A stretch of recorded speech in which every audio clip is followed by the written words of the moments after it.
मेरे प्यारों, प्रभु यीशु के नाम से मैं आपको अभिवादन करता हूँ।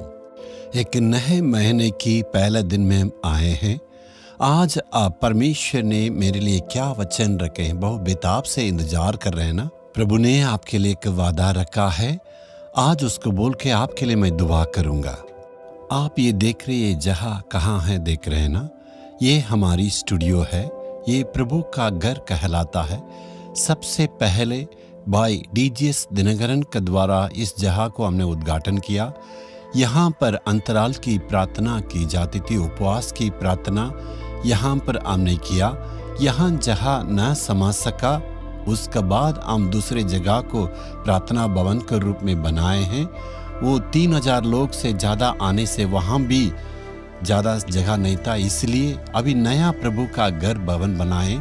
आप सोच रहे हैं पुराना प्रभु का भवन क्या हुआ है? जी हाँ, उसी भवन में विश्व भर में परमेश्वर का संदेश को फैलाने के लिए स्टूडियो हमने बनाई है। इसी स्टूडियो में आपका अद्भुत समय और परमेश्वर के लिए संदेश दी जाती है। यहीं से सारे जहां में शुभ संदेश फैलाते हैं। स्टूडियो को एक साइड की हिस्सा में आप देख रहे हैं, यहाँ से हमने आज आपके लिए संदेश दे रहे हैं। और आज परमेश्वर का संदेश को सुनने के लिए आप तैयार हैं ना?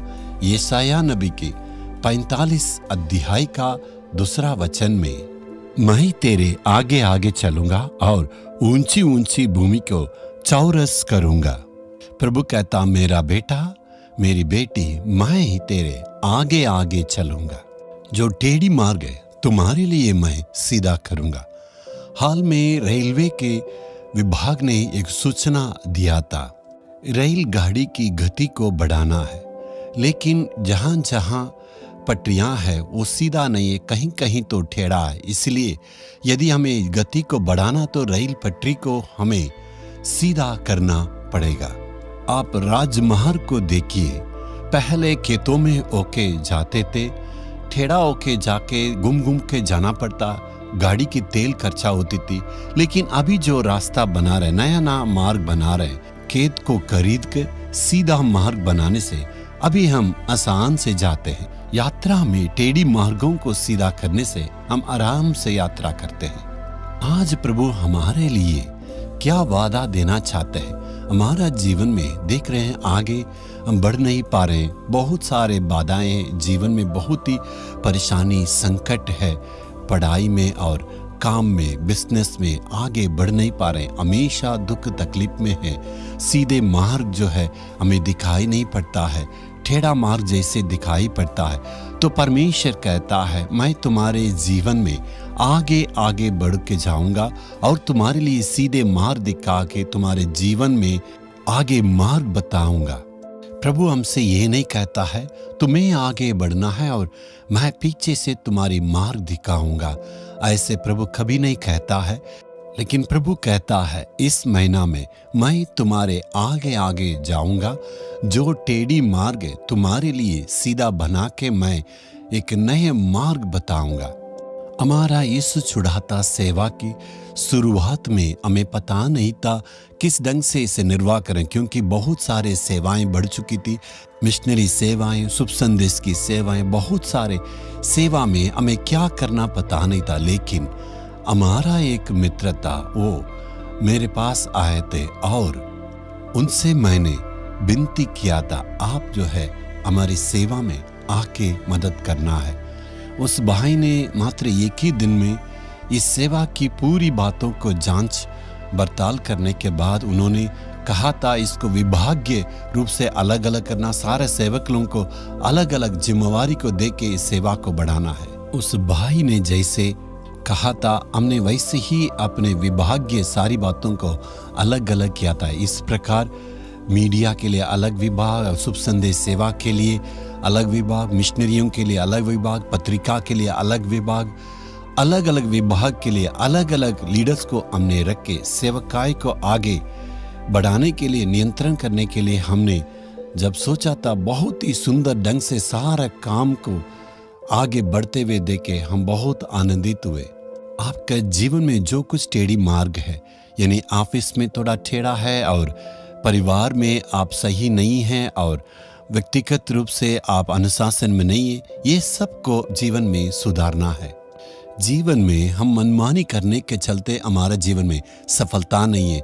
जब मन करता सोते हैं, जब मन करता खाते हैं, जब मन करता है इधर उधर जाते हैं, ऐसे नहीं है। हमें समय के अनुसार खाना है, समय के अनुसार सोना है और प्रतिदिन हमें वॉकिंग जाना है। प्रतिदिन हमें सारे काम को ढंग से करने से ही आगे बढ़ सकते हैं। हमें मनमानी नहीं करना। इसका मतलब प्रभु कहता है, मैं तुम्हारे जीवन में कुछ बातें अनुशासन करने वाला हूँ। यूहन्ना 10वें अध्याय में यीशु कहता है अपने आप को चरवाहा है, हम उनके भेड़े हैं। सुबह सुबह चरवाहा क्या करता है? अपने भेड़शाला से सारी भेड़ों को निकाल के आगे चराई के लिए ले जाते हैं।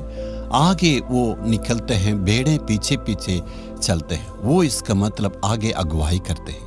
सुबह सुबह जैसे ही चारा के लिए भेड़ें आगे बाहर निकलता है तो जंगली जानवरों से कतरा रहता है। भेड़ों को ये परेशान रहते हैं, हमें क्या खाना है, कहाँ जाना है, सुरक्षित किस जगह में रहेंगे, क्या इस प्रकार वो चिंता करता है? नहीं, कभी भी वो चिंता नहीं करता। वो इसलिए नहीं डरता है क्योंकि आगे आगे उसकी चरवाहा आगे अगुवाई करता है। इसलिए चरवाहा को पता रहता है अपने भेड़ों के लिए चारा कहाँ मिलेगा, पानी कहाँ मिलेगा, सुखदायी जल कहाँ मिलेगा, तो उस जगह में वो अगुवाई करता। वैसे ही हमारा प्रभु यीशु मसीह हमारे लिए एक चरवाहा, उनको पता है हमें किस ढंग से कहाँ अगुवाई करना, कहाँ पर हमारे लिए भोजन मिलेगा, कहाँ हमारी आवश्यकताएं पूरी होगी। परमेश्वर सुंदर ढंग से हमें अगुवाई करेगा। इसलिए प्रतिदिन के जीवन में अनुशासन को हमें रखना है।